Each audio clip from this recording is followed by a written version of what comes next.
What's up, everybody on the Mangoose? You are awesome. And in a recent video, I mentioned a man named Jpie, and at least one person asked, who is Jpie?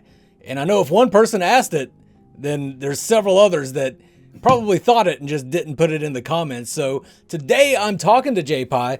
Who Jpie is, he's a very creative content creator, makes really great videos, not just gameplay videos, but just kind of off the wall stuff too, that's also sort of comedic. You get all of these content creators that's just gameplay and that's it. Well, that's not Jpie. That's not what you're going to get from Jpie. That's what I like about him. He's very opinionated, but he's very honest with his opinions, and that's kind of how I discovered this dude. So, Jpie, how you doing, man? I'm doing well, Mangoose. Thank you so much for the very generous introduction. It's a pleasure to be here. I'm excited. This is the day of the Overprime closed beta test, and we are only hours away from it. How are you feeling about it, Mangoose? Happy Overprime day. Yeah. Oh, I'm psyched up, man. I am so psyched up to play. We were discussing before we even started recording, like, I plan to do plenty of solo queuing, even though I will, of course, play with friends and subs and all that stuff. But I do want to solo queue quite a bit just to get a good opinion of what that player experience is like for just the average player that's coming in, not somebody that's coming in with a preset group of friends that they can just stomp through enemy teams with. I want to get that experience, you know what I mean? Yeah, oh, absolutely. And I feel the same way. I kind of just like to explore the new changes, just solo queue, just to kind of dabble and, just test things out. But, I hope that, there's obviously going to be people who stack.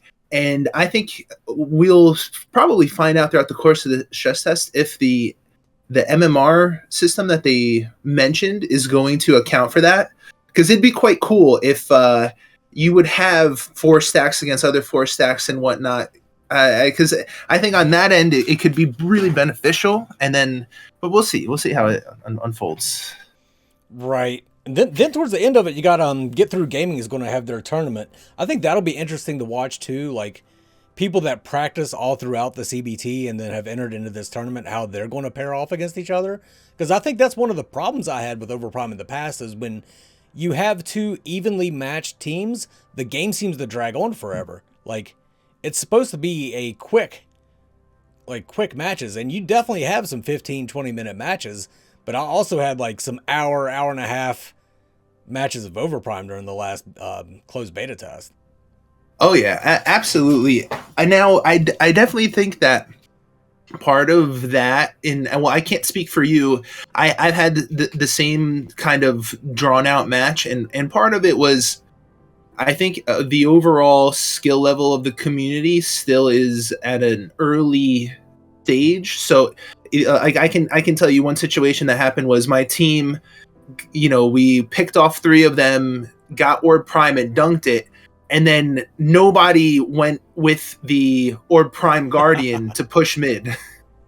And so that was then that happened in one game. I think it happened 2 or 3 times in a row. Yeah. So in this tournament, I'm sure we'll have a taste of what competitive Overprime will be like, because I've seen some of the teams and rosters, and I was kind of impressed. I saw a few teams. They even on their Smash GG, they had matching logos. Ooh. So there's so there's some kind of coordination there, and I imagine. I mean, if they submitted their entry for the tournament for a closed beta test, that they probably participated in it previously and are going in with a game plan, maybe even builds, maybe even strategies, with the heroes available. So it's exciting. Yeah, most definitely. Speaking of strategies and stuff, do you have anything in mind that you particularly want to try? Oh shit. Yeah, so, Scud, otherwise known as Murdoch. Yeah. I want to just try to come up with a build with his grenade launcher. and just be like halfway across the map, just chunking away. Yeah, because Dark Lee melted the Prime Guardian from his tower before it ever got to his tier 2 tower, or the inhibitor. No way. Before it ever got to the inhibitor. Like, he just stood in his inhibitor safely and just chunked grenades at it until it died. Yeah, it seems like a really strong ability. Like, at first glance, you think to yourself, like, this is a meme ability. Yeah. But but honestly, that's one thing that I really love about Overprime is I always felt like one of the limiting gameplay elements in any of these Paragon successors were the ranges of abilities.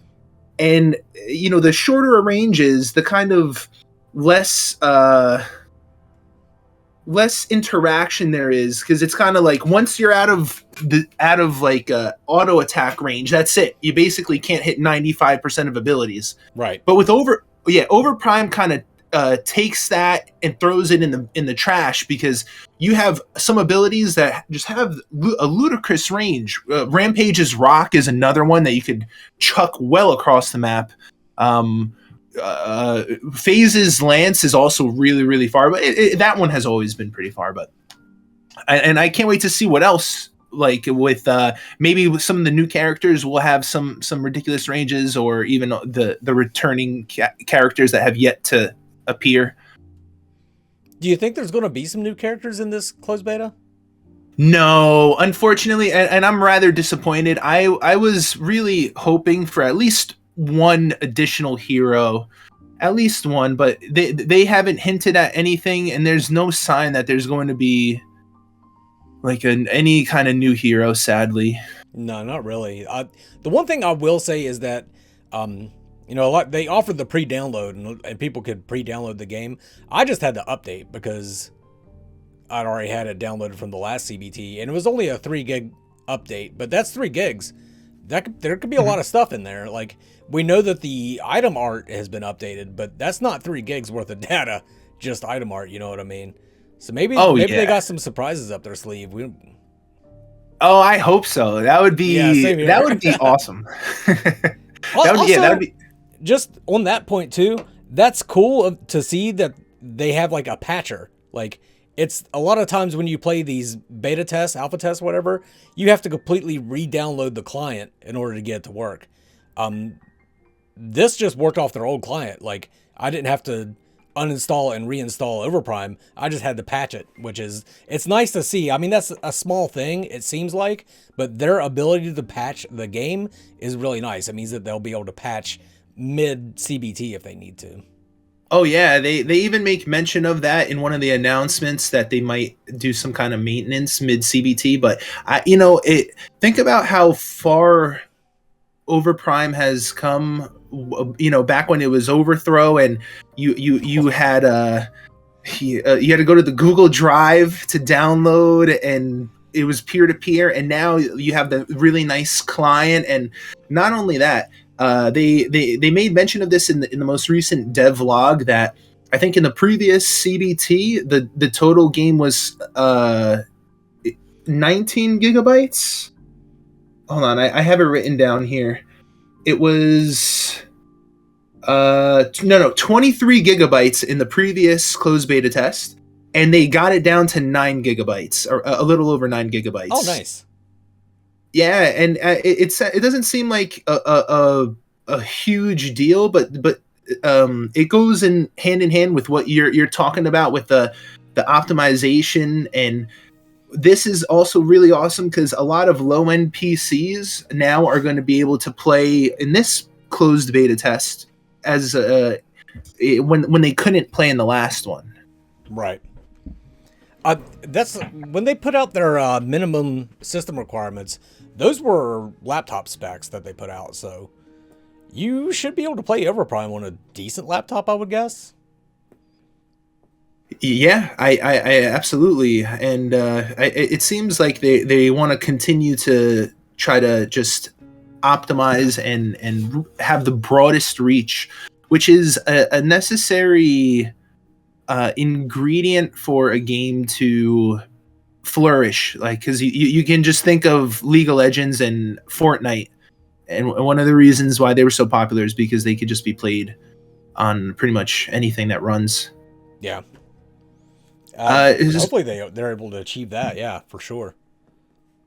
yeah, oh yeah, I hope so too. But I have something I want to ask you, man, Goose. Two questions actually. The first one, just to touch upon what we discussed just a little briefly before, the tournament that they're going to have for Overprime. Do you?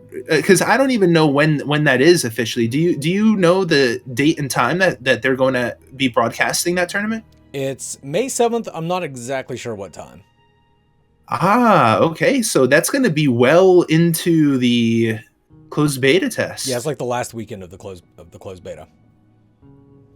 That's so now the teams, they're actually going to have a lot of time to practice and like refine their ideas. That was the idea behind it. And like this tournament too, it's not Overprime that's doing it. It's Get Through Gaming. They have Overprime's sort of blessing on it, or Soulieve's blessing.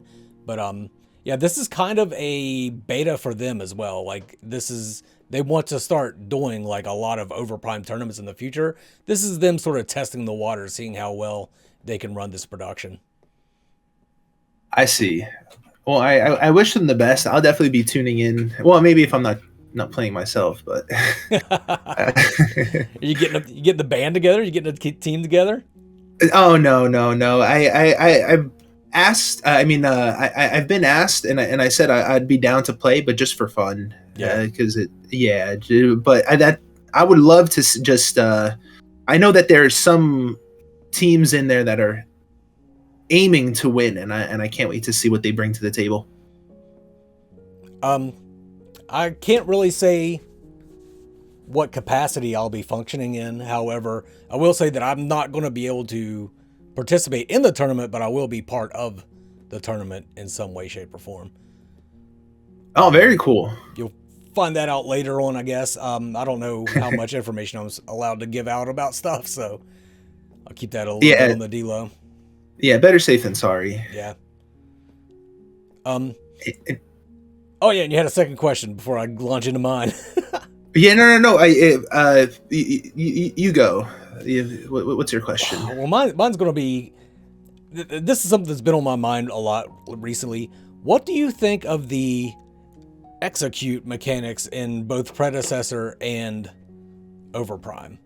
I know Predecessor, the people say it's not an execute. I say if it walks like a duck, quacks like a duck, it's a fucking duck. You know what I mean? Like it doesn't run on the same principles, but it denotes when you can basic attack to kill a minion, which I think qualifies as an execute in my book, but whatever. What do you think of that? What do you think of it in both Predecessor and Overprime? Because I have different opinions there. Yeah, I mean, I'm not crazy about it, to be honest. I would rather not have it, but I also don't think that it's such a defining mechanic in the game, because it does help because it gives you that visual indication, but the player still has to read the wave properly and react accordingly. And you're going to have players that have that mechanic, and it does help. It really it does with that visual indication, and it's not the hardest thing in the world to capitalize and just properly farm the wave, but I think it's minor overall.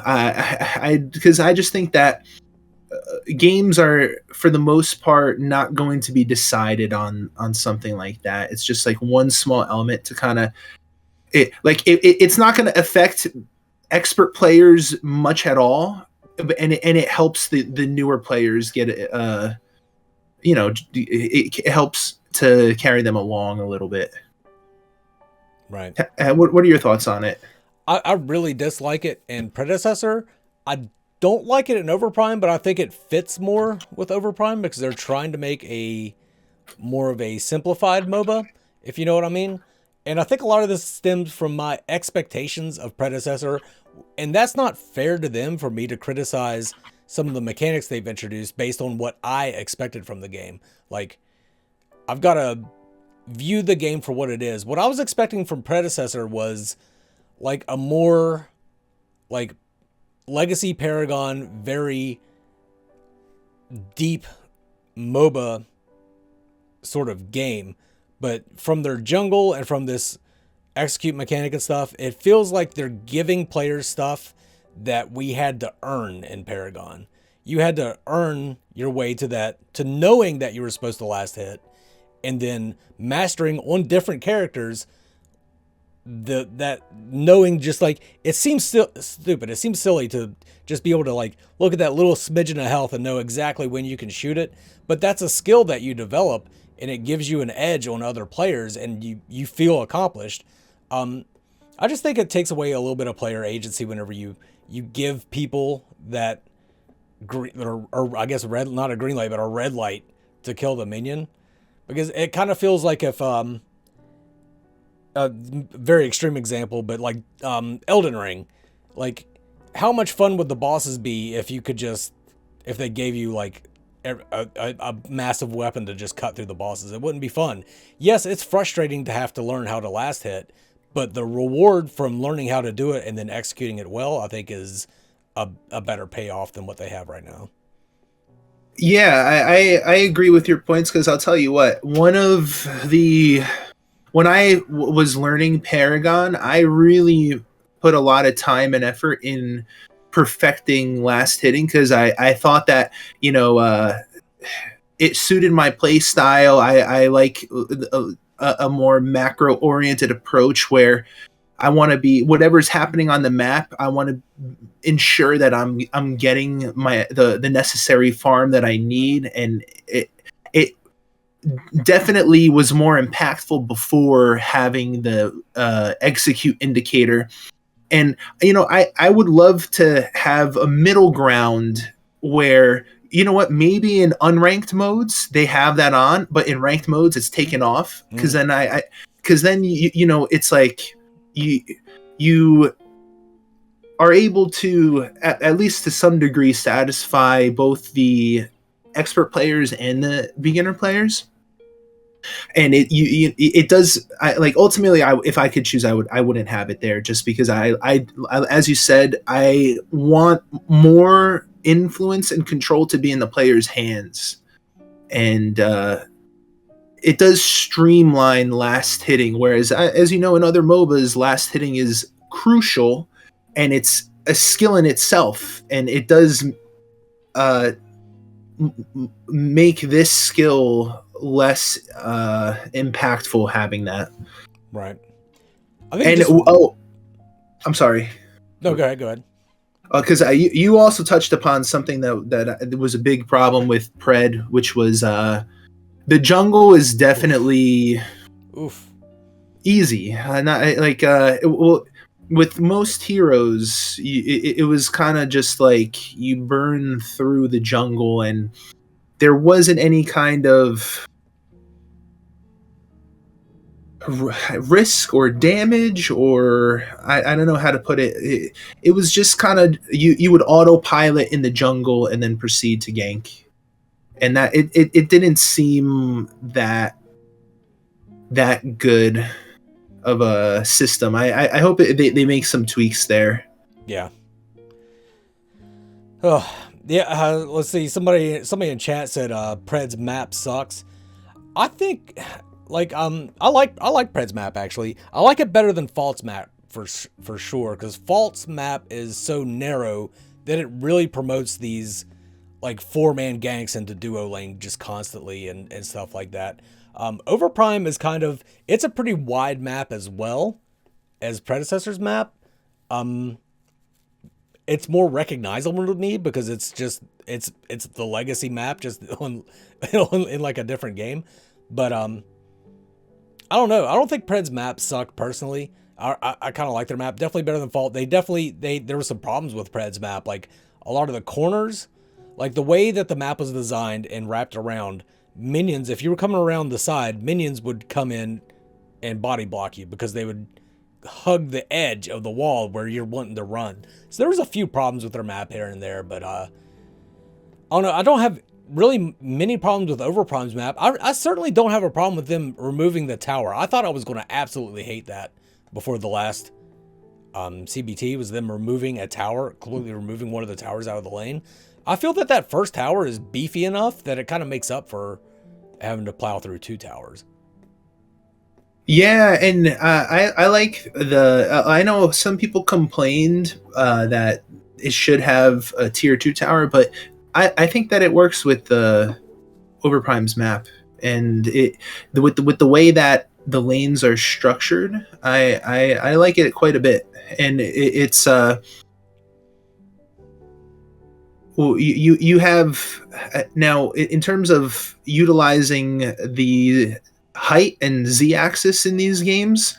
I want to. I don't think that I've been able to have enough time with Overprime to see how it plays a role, because I feel like in Pred, although the jungle is lacking, I do really like some aspects of the map where the Z-axis plays a role. So, for example, as a mid lane Howie, I loved just ganking and hunting the enemy jungler, because when the enemy team collapses on you in the jungle, you could pop your ult, fly out of the jungle to safety while raining down rockets on them. Yeah. Yeah. And it was and so there's a few areas, even like I used Richter. I was a support Richter with Galaxygreaves. I jumped up to the tier 2 tower ledge where the Murdoch was just focused on the carry in front of him, and he had no idea I hit him with a hook. And yeah, so Pred does that really well. I don't know how well it will be in Overprime. I hope it works out well, because like we touched upon before, like Murdoch's grenade ability.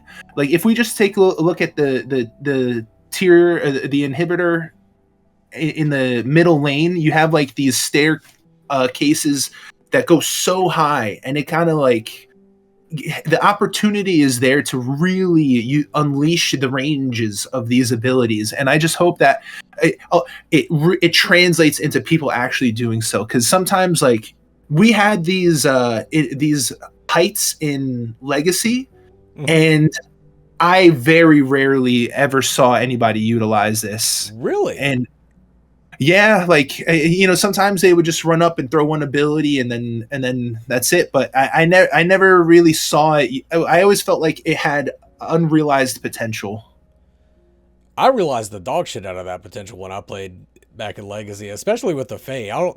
I specifically remember jumping off of that ledge where nobody could see me coming into the middle of a team fight and dropping my ult, because usually when people see the Fae coming, they spread out so not everybody gets captured by her ultimate. But you come off the top ropes like that, nobody can see you. Oh yeah. They're Dunskies. They're done for. That's one thing Predecessor definitely did way better than both Fault and Overprime so far, is those Galaxygreaves.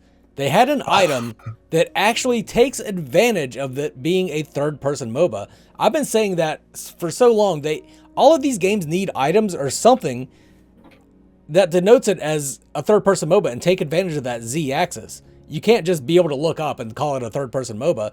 Those Galaxygreaves added another dimension to the game through an item, and I would really like to see Overprime and Fault do that. Overprime released all of their items today, and I was not impressed, to tell you the truth. It was pretty much the same stuff we had in the last CBT, which is a pretty limited amount of items. I'm sure they'll have more once everything's all said and done, but I was kind of upset that there weren't more new items to play with. Oh yeah, and it is.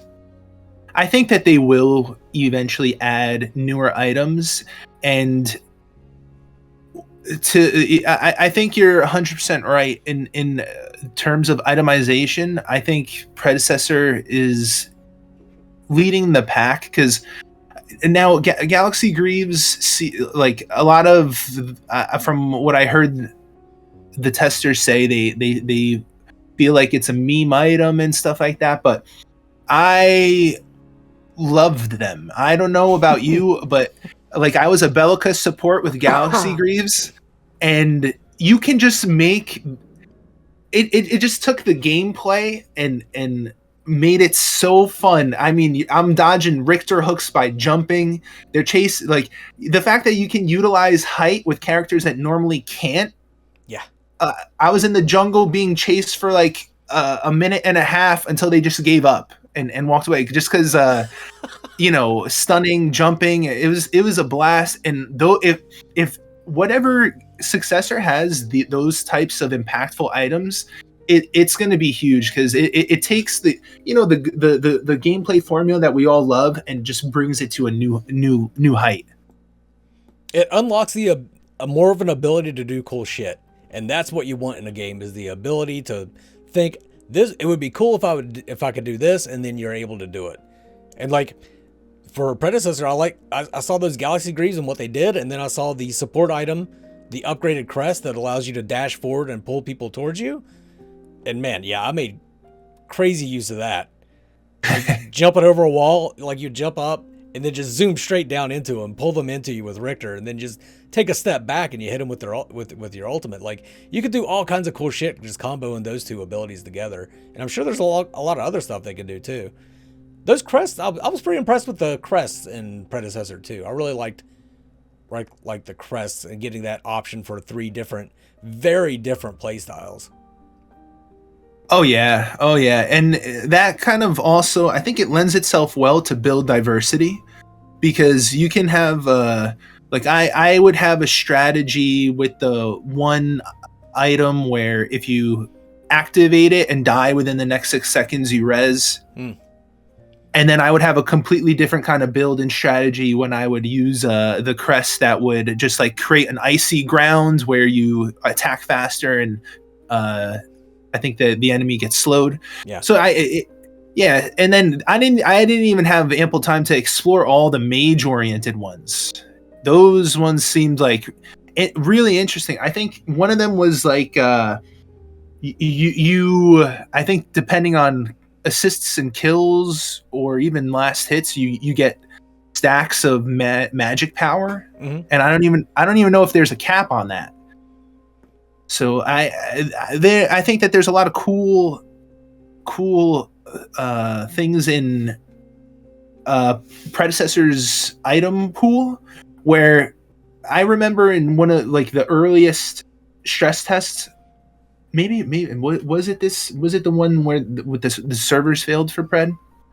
But no, I think it was actually before that, where predecessor had very bare bones items. Like it was just that was actually a big complaint back then. It was run of the mill average items, nothing interesting, just basically stat sticks, and that was it. And a year and to 2 years later, they have some more interesting items. And I think Overprime is probably closer to that point where most of their items are like some stat sticks, and they have a couple of things, but make no mistake, I think that they will eventually incorporate more interesting items for sure, because the potential is there. I think they realize that the items are a part. Like people love playing the heroes, and then the items have to complement the heroes. Yeah. And so they definitely, I love what they did with the blinks for the most part. I think I don't know if that was the case in Overthrow, but maybe they saw predecessor with having everybody having a blink and how it expanded interactions between the heroes and how the fights would unfold. But for this closed beta test, we still have some good items to play around with and test with. But I think in the future they'll definitely include more. Yeah, they have so much creativity on their team, and they are not afraid to put that creativity into the game. Like they're not afraid to do some crazy shit, and I could definitely see them coming up with some wacky items in the future that are probably we just never even thought of, and it's going to blow people's minds. I really hope so. I really hope so. The only new item I saw that kind of interested me, which I almost like, I know all the support items. I didn't know many of the DPS items, but there was a support item that it's called Judgment or something like that, and you call down an area that deals damage to enemies and heals your allies. I think that's going to be fun to play with. It's like, Oh, yeah. it deals 10% of the enemy's health as damage, and it heals allies for like 400 or something like that.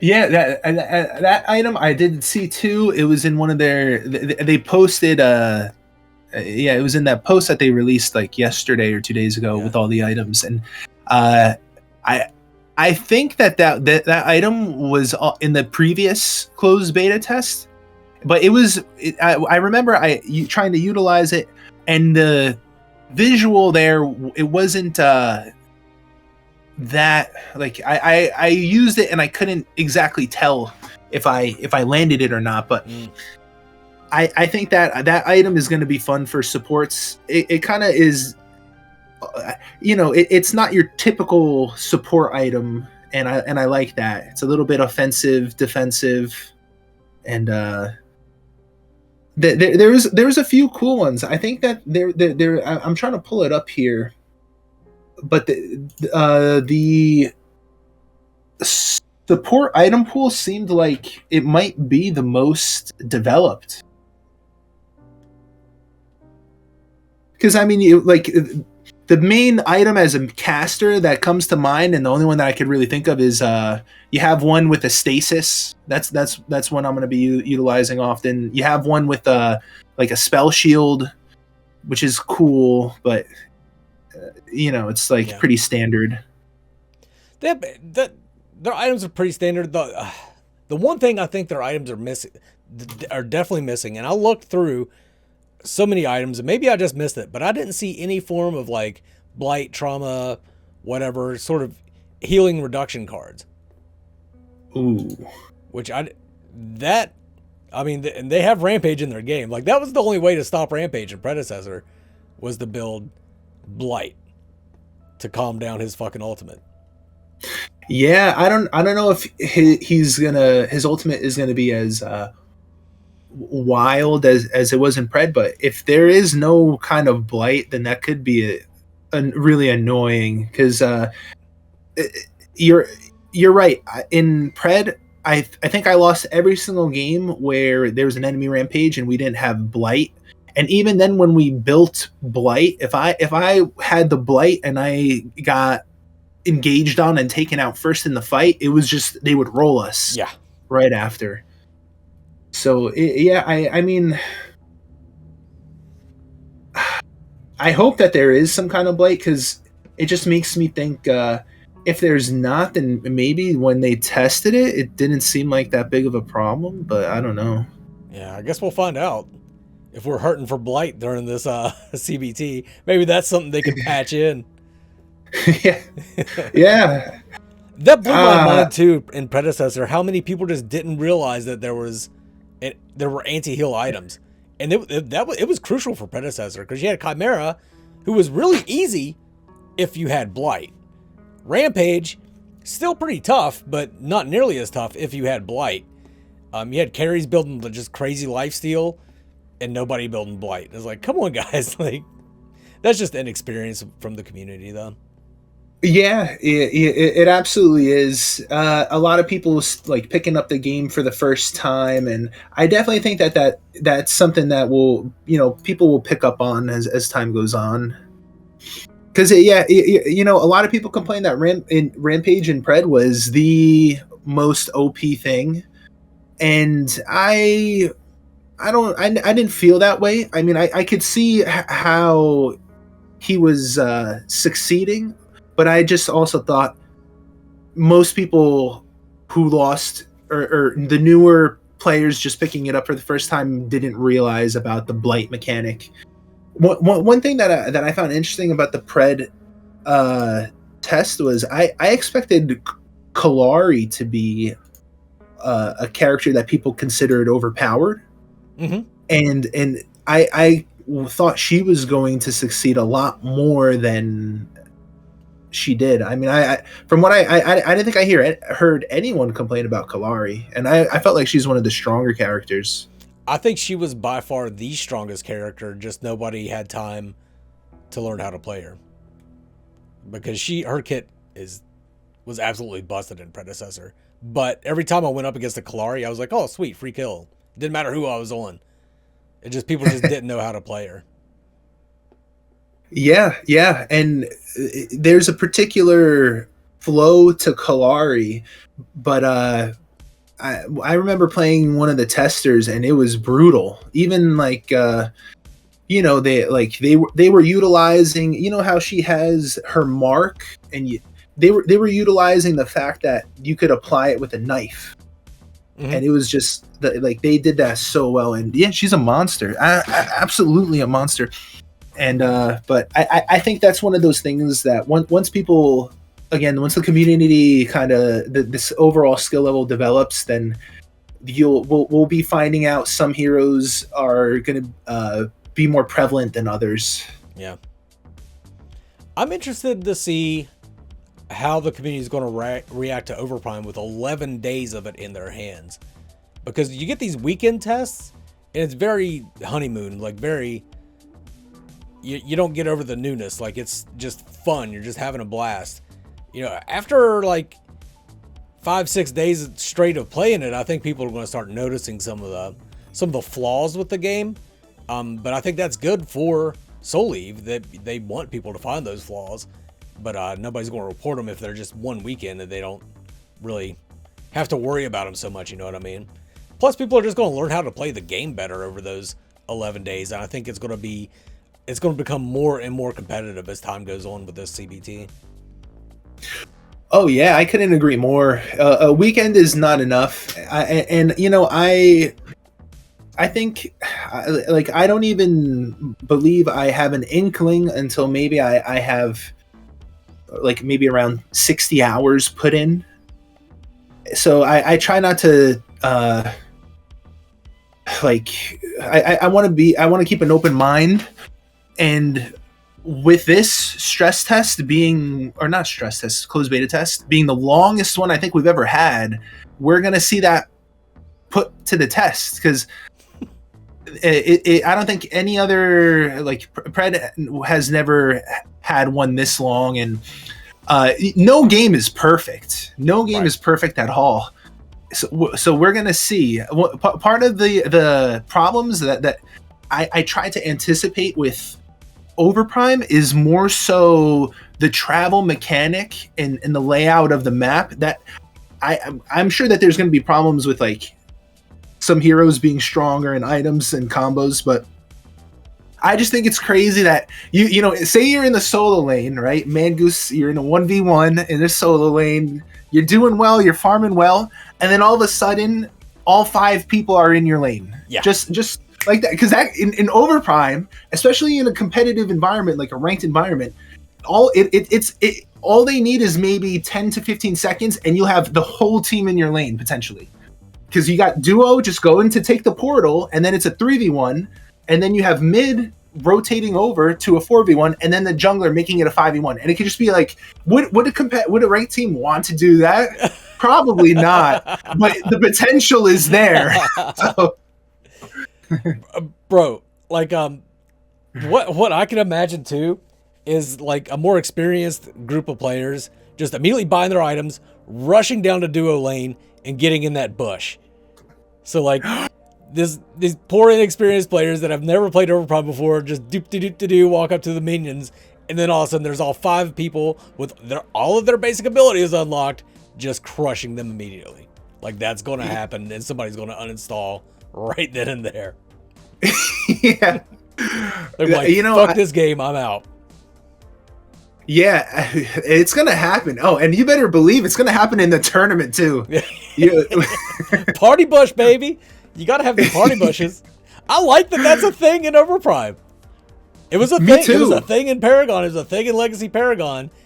You'd walk into that shadow well sometimes and just be like, I'll just take my hands off my keyboard and be like, yep, I'm done. You reminded me of the Alit videos where some people would send it in, like, it's the beginning of the game and they just they actually go out of their way to like go into the shadow pool by the tier 1 tower, which is totally uncharacteristic. Like, nobody does that. And then they find the whole team waiting there.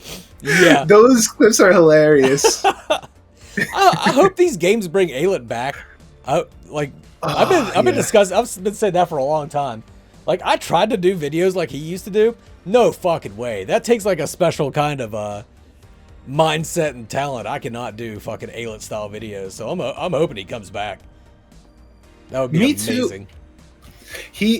I think he had the most popular content for Paragon, and it really captured a lot of the community's fun with the earliest stages of development, and there was wild, crazy moments, and I hope that we can have that again.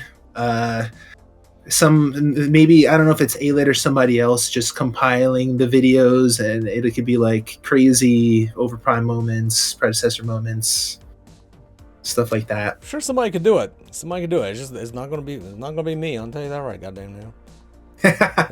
Yeah.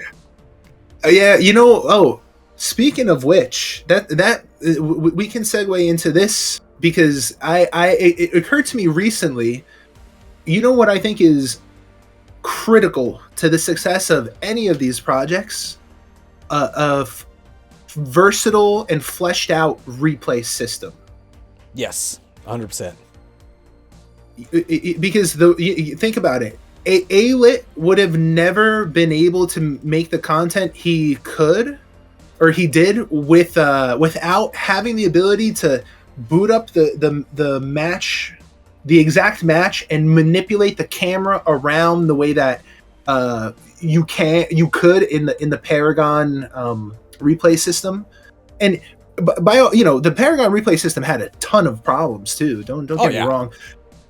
But I was just trying to break it down in my mind, because people watch competitive Dota, you have the top-down view. Same with League. In Smite, when people watch competitive, it's basically a similar view, just at a lower angle.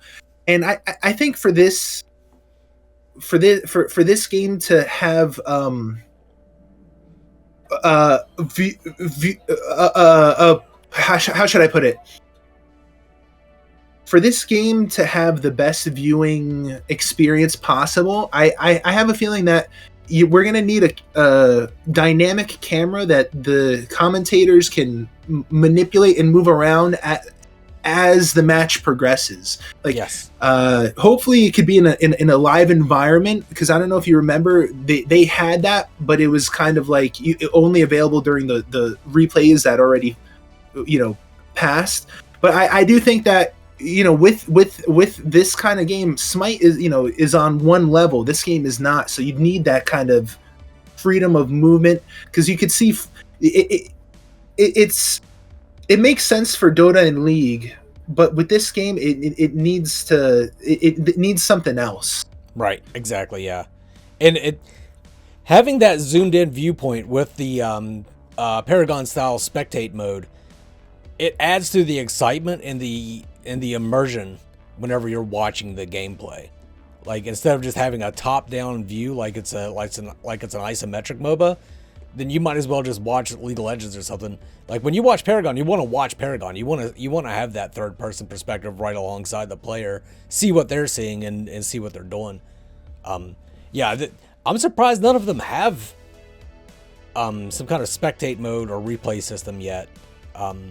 It's in the Unreal Engine. Of course, nothing is ever just a switch you flip on and it's there. But I think that is a module within Unreal that they can implement. I don't know. I'd love to see them do it. Yeah, I definitely think that they've given it some thought, and I'm sure that the teams have worked on it. I think that when one of these games goes early access, it's going to be necessary, like one of those necessary features, because it's like for a community to push a game forward, they need the tools to do so, and that's a necessary tool. Because it's like I don't know how this tournament is going to be, with the upcoming tournament, how it's going to be broadcast. I kind of assume it will probably be from the players' streams. Like, maybe the people broadcasting will be looking at the streams of the players. I don't know. But I'm just interested how that's going to pan out, because until that they have an actual spectator system fully fleshed out and baked in, it's going to be a challenge for the community and content creators to kind of innovate in their content creation. Yeah, otherwise you just have gameplay videos, which are it's so hard to break into content creation. Like right now is a great time if people are looking to get into content creation. Like right now with Predecessor, Overprime, even Fault to some degree, that right now's the time to get in on that when the games are new, and you can get an audience before other people do. But one of the things that you need to do even now, because there's so many people creating content for all these games, you need to do something different. You need to have a bit of a hook. It can't just be you're face down in the corner just playing the game, because there's fucking hundreds of other people doing the exact same thing. That's why I mentioned at the beginning, you have very different content, like and your gameplay videos too. Even still, you walk through your decision-making process and talk through everything. So it's not just you playing the game like you see so many other people doing. You actually have a process to it. And then you also have your like funny little skit videos where I don't know if you're fucking friends with the people at 7-Eleven or what, that they just let you come in there and film comedy skits. But guys, if you haven't watched Jpie's YouTube, it's just look up Jpie on YouTube. You'll find him. The fucking great videos, man. Great. But yeah, that's. Yeah, I appreciate that, Mangoose, and that's another that I'm of a similar mind, and that's why I love your content, because it's the easiest thing in the world to just rip a segment of a stream and then just plop it on your YouTube. And not that there's anything wrong with that, but I think I like to have more value there. And so yeah, I like to kind of have commentary videos where it's I think a lot of the times it's more advanced players will already know everything, but just the potential to help newer players, give them a piece of information that they may not have been privy to. That whole process, that's kind of one of the main reasons why I like to do that, because during the Paragon days, I was really fascinated with the different regions and their scenes. The different regions being NA, EU, and China. And what I would actually do is I would go to the Chinese Paragon servers with Google Translate, and I would go through the posts and download replays while trying to translate what they were saying. Yeah. And I discovered some really cool things, like a standard support pick in China, like a quintessential support pick was Kalari. What? Really?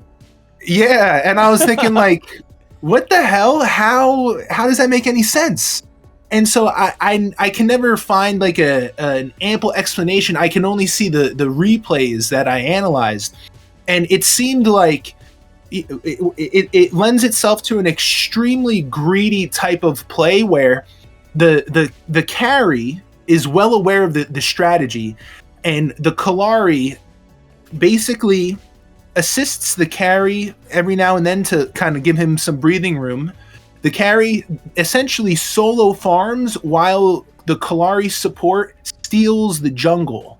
So it's almost like the carry gets solo farm in gold and XP while you're gimping the enemy jungler.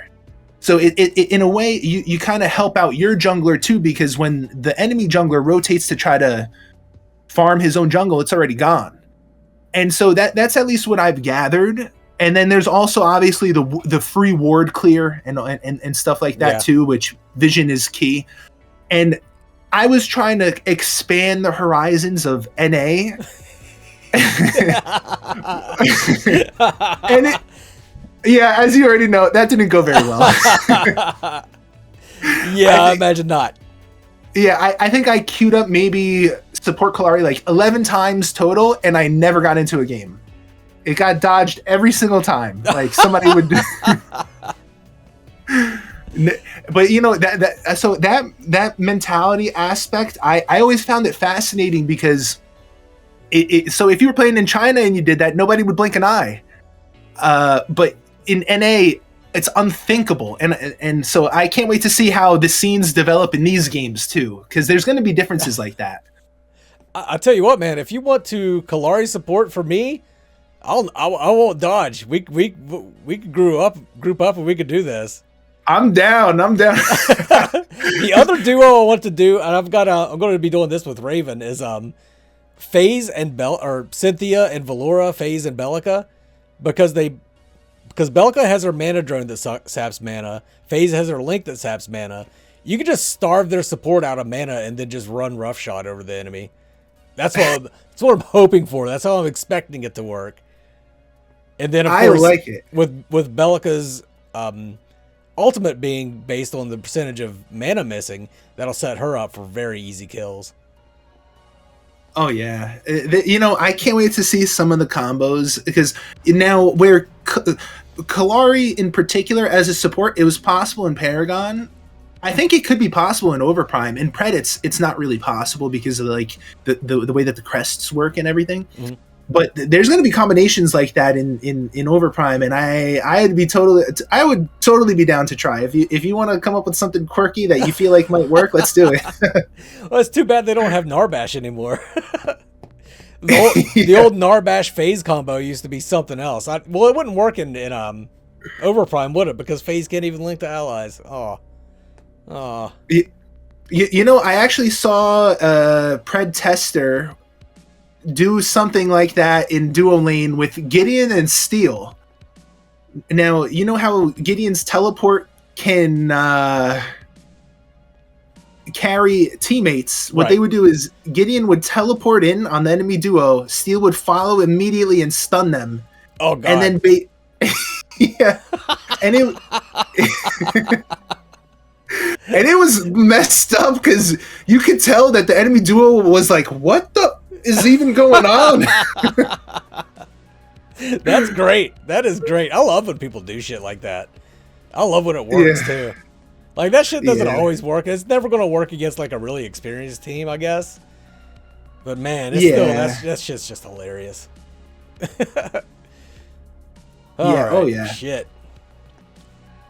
Well, dude, I think I'm about all talked out. Unless you, I mean, I can keep going if you want to, but we've been going for about an hour, and that's kind of what I wanted to hit. I think that's good. Let me see. I think I had one more pretty good topic.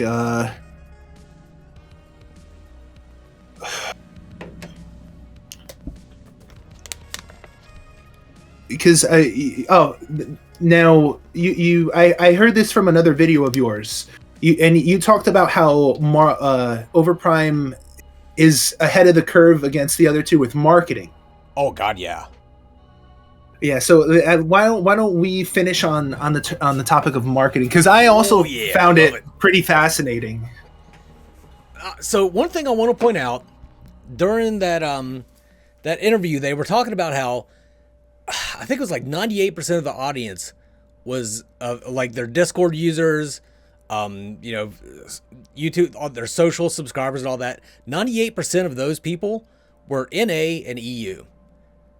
But when it came to their actual closed beta test, I think it was like, 59% were on the Eastern servers? On the Asian servers? Which means that those were brand new players that had never heard of Overprime before they started seeing the marketing for Overprime. They brought in brand new players, not para-refugees, brand new people to the game, and that's what all of these games need to do or they're going to fail. You can't rely on a fraction of a broken fan base that's being broke down even more by all these different remakes. They've got very clever marketing strategies that I'm sure Netmarble has helped them out with. Like, I don't think this is all them. This is like this is the effect of them being backed by an experienced company, I think. Yeah, I agree. The pool of Paragon players, although it might sound like a lot, like you have like thousands of players. It's really not that much in the like overall pie of MOBA players. And I think that Overprime might win out this Paragon successor race simply because they're kind of doing this out of the box marketing. And I'll give you another example which I found fascinating. Rena, who is a hinted character that will be released in the future, as for those of you who may not be aware, she's like an influencer, or like an Instagram like I don't think she's a K-pop star, but she's like that's like, you know, her story, like she's an influencer, digital influencer. Yeah, and so Soul Eve has an Instagram with her, and it's like fully fleshed out Instagram. There's a lot of posts, and it is crazy because some of the pictures look so realistic that you would think that it's a real person. But check this out. So. What's that? Disturbingly so in some instances, yeah. Yeah. Oh yeah. And check this out. In some of their most recent posts, Mangoose, they had Rena pose with real life Korean influencers, like with big followings on Instagram. Yeah, and you see Rena, the computerized character, next to a real person, like a real Korean influencer. So that kind of marketing, I think it's impressive. It's really impressive. Like with how many layers it has, and also just like the investment on their part to develop a whole entire character. It just to have this marketing tool, because it's like those Korean influencers that have big followings now, they, you know, the like you said, people who are not Paragon refugees are exposed to this universe. Like, who is Rena? She's a digital influencer for what? Overprime, what's that? You know, and then I think that with the fact that they're taking such risks like this, it bodes well for them, right? Especially in a marketing. And it's not just Rena. They've partnered with Metaverse Entertainment. There's at least 2 of them that they've created now. One of them, the other one we've seen example of in game. She's got a red jacket and a sword. She does some sort of crazy slash anime style move on fucking Rampage. So yeah, they've got a couple of those digital influencers planned to be a part of Overprime, which you see a lot of people are like, oh, that's stupid, I don't like that, whatever. It's still, people are still talking about it, and that's what you want. You know what I mean? That at least gets people to check out the game. So yeah, it's not just Rena. It's going to be a couple of them. Yeah, I you know, I think it's cool. I'm not, like, I know some people, they have an issue with the overall aesthetics. You know, it's like, oh, you have Rampage and Steel and then a K-pop star, you know, and that's a fair criticism. But you know, who knows? Maybe I the way that having like an Instagram influencer as a hero, as bizarre as that is, maybe that'll help pave the way for like non-humanoid characters. You know, maybe like a half human, half spider, or even something just completely alien. You know, like it may hopefully, you know, we can have some really unique character design eventually as a result. 100% think we will, because I mean, look at the way they've redesigned Raptor, they've redesigned the Prime Guardian, they redesigned red and blue buff. Like, it's not just these, they amazing skins too. That's part of the marketing, but super crazy, over the top, just way better than Epic ever did skins for the Paragon heroes, and they've got all of this going for them. Almost 100% they're going to make some pretty wild heroes going forward. And they put out that they're going to do one Paragon hero a month. Once they release, it'll be one Paragon hero a month, one brand new hero every 3 months. Hashtag every 3 months. But yeah, another thing as far as their marketing goes, like they involve the community a lot. Like I think, oh God, it was so smart.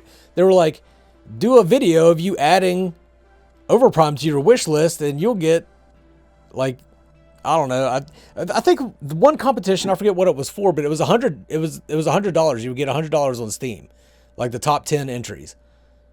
Okay, yeah, they're paying out $1,000, but for $1,000, they're getting people just inundating YouTube Shorts, which is a brand new platform that is getting pushed hard by YouTube. They're just getting inundated with Overprime content, and you have to tag at Overprime in these shorts that you do. So they just had thousands of people for just advertising the shit out of their game for $1,000. Like that is just creative and just great use of both the community. It makes the community feel involved. I just love that all around. Like that was just so fucking smart. Oh yeah. You gotta, with marketing, there's no way around it. You have to spend money. And with what Overprime has been doing, I dig it. I like the dev blogs as well. You know, it adds a face to the developers. Oh, yeah. You know, it makes it's like when you hear Team Soul Eve, you know, you have some human connection there because you got to know a few of them through the devlogs. It's nice. I really like their overall strategy, and I think that they are leading the way in the Paragon successor race. Oh, definitely. And not just marketing, just overall structure. You could tell that they have a good workflow management system, and that things are getting done and getting knocked out much faster than the other companies. Yes, they have the backing of Netmarble, and yes, they were able to hire a lot of people, but they went from Overprime before Netmarble to Overprime now is such a huge turnaround. There's less heroes, but the heroes they have are far, far more polished than what they had before. And yeah. It's just, oh yeah. And the game mechanics, just everything is just way better. Like they jumped ahead so fast, and they just keep pumping shit out just really quickly. Like the having Netmarble kind of guide them and take them under their wing has just been huge for Soul Eve. Oh yeah. Oh, absolutely. And that doesn't even mention like their eventual plans to have some kind of show on Netflix and all this stuff. And yeah, it's exciting stuff. I can't wait to see it all unfold. I if this is the very beginning of Overprime, I think it's going to be pretty big. Yeah. Oh yeah. Do you know the story behind their name, Team Soul Eve? I remember seeing it in I think one of their dev blogs. Yeah. It was something to do with Christmas Eve, and I forgot. Yeah, they were paying money out of pocket for Overprime, and it was struggling, and they said that they were going to put their heart and soul into it until Christmas Eve, and if nothing came of it, they were just going to drop it and move on. But Netmarble approached them before that, and so now they approached them before Christmas Eve, so now we have Overprime. Yeah. Wow. That's crazy. Like that's like a dream ending to their struggle. Good for them. I'm happy for them. I wonder how close it was. Like was it the 23rd? Hopefully we can find out one day, because I'm sure it was pretty close. I mean, yeah. They seemed, when they were telling that story and they were talking about before that moment, they seemed like at the end of their rope. Oh yeah. Yeah, you could like tell just looking at their faces, like they remember how strung out they were at that time. Those community corners that they do are just so good at that. Like they give you a connection, like the community a connection with the developer, and it's they're really fun. They're really well edited. The only thing is they're not in English, but you and I watch a ton of fucking anime, so I'm used to reading subtitles. I don't really care that they're not in English. Yeah, me neither. So it's really fun. It's just really good content from them, and you learn a lot from it too. Oh yeah, it's a charming video every single time, and you get to see a side of the development team that you didn't know before. Yeah, charming. That's a great word for them. They're charming. They're a lot like Paragon's earliest community corners. Yeah, good times. Yeah, before you had Cam Winston putting socks on his hands and feeding us lines of bullshit. Yeah, oh yeah. Well, it's a great time to be a Paragon fan. That's for sure. It is indeed. It is indeed. And I mean, we're talking about Overprime mainly right now because of the CBT, but you got predecessor out there. I know Fault. I know you have a pretty poor opinion of Fault at this point in time anymore. Like, I haven't seen you play Fault in forever. Yeah, I wish them the best. I want them to succeed, because that's gonna, the more competition in this sphere of gaming, the better. And yeah, I wish them all the best. Yeah. All right, man. I think that's going to about wrap it up. Any more topics you want to cover? I'll give you speak now or forever hold your peace. I'll just close out. Mangoose, thanks for having me. It was a blast. For those of you interested in the closed beta test or thinking about picking up Overprime for the first time, my recommendation is go for it, and just try to get the travel mode down first before anything else. So you want you want to have it be like a reflex, because that's probably the biggest way to elevate your game without having to know the ins and outs of the items and the heroes, because it'll be the difference between you confirming a kill or you escaping certain death. So just if like, as a foundation, just mash that travel mode button. And also just be well aware, if they hit you in it, you're gonna get rooted. So that's Still, I spent the first few games completely forgetting about travel mode. That is really good advice. Because I'm sorry. Just go into Overprime with an open mind, because you see the comments everywhere, and you see people saying it everywhere that it's nothing more than a hero brawler. It's not a MOBA. I definitely found that to not be true in the last CBT. You definitely have to go to your lane and farm minions and get strong enough to buy items to overcome your opponents. And if you do try and deathball, you will get punished for it. Well, hopefully, but yeah, it's not just a hero brawler. It's definitely a MOBA. It's just a bit more of a simplified and action-packed style MOBA than what you may be used to.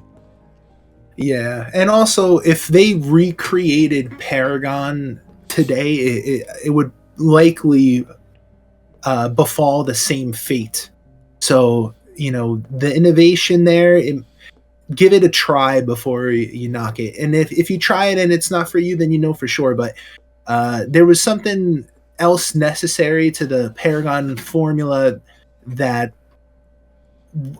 Paragon was lacking to be successful. And who knows if it's going to be Overprime or Fault or predecessor, but hopefully one of these games lands upon and discovers that successful formula. So try it out. You got nothing to lose. It's going to be free for 11 days, and you might just have some fun. All right.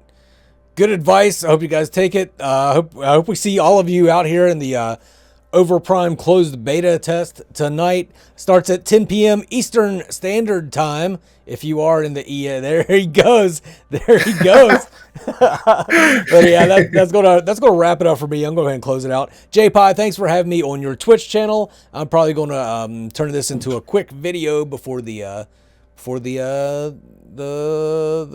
beta launches. That's what I'm trying to get to. But yeah, I'll catch you guys later. Man, goose. Special shout out to channel members Foolish Bloodhunter, Jelly Knees, Meow Mix for Men, Stunt Raven, and Blastoise King.